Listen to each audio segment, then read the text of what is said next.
El Lleida segueix sense rebre permís per part de la federació per tal de poder fitxar un nou porter que supleixi a Sergi Palau. Una situació que afecta a dos equips del club i que incomoda a l'entrenador Emili Vicente, que confia en el sí federatiu tot i la demora. El tècnic admet que el partit de diumenge és clau, però no pas una final per al seu conjunt de cara al somni del play-off.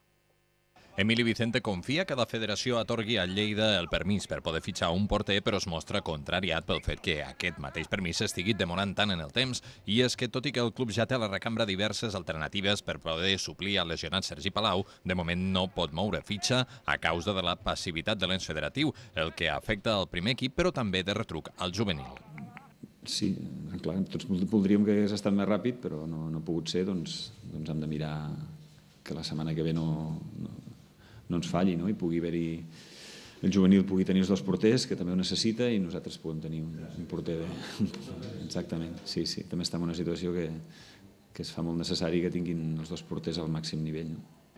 De moment serà Raül Palau del juvenil qui diumenge seurà a la banqueta del camp d'esports per un partit considerat clau en l'objectiu de disputar el play-off d'ascens a final de temporada. Ara bé, la classificació està tan compactada que no es pot parlar de final. Jo crec que no, per això li deia al company que si guanyem serà un pas molt important endavant, però que en cap cas és un partit tampoc decisiu en el sentit de que perdis totes les opcions, perquè per això mateix, perquè hi ha molts equips amb molts pocs punts i encara quedarà 11 partits per davant, i això és molt, no?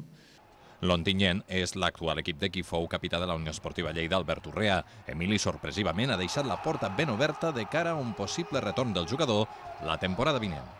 Segur que és una opció, segur. És un jugador que a més, aquests 2 anys crec que li han anat bé per créixer, per tenir minuts amb equips en què no és un futbol fàcil, perquè són, sobretot aquest any a Ontinyent, un camp petit i un camp que no s'adiu massa a les seves característiques. Ell ha jugat, va jugar a Alicant l'any passat amb un equip molt jove.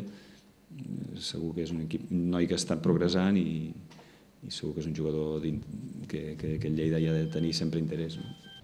Diumenge, i al marge de Sergi Palau, Emili tindrà la baixa de David Jiménez i el dubte de Carlos Casquero. Pau Bosch, en canvi, s'ha recuperat i podrà jugar sense problemes.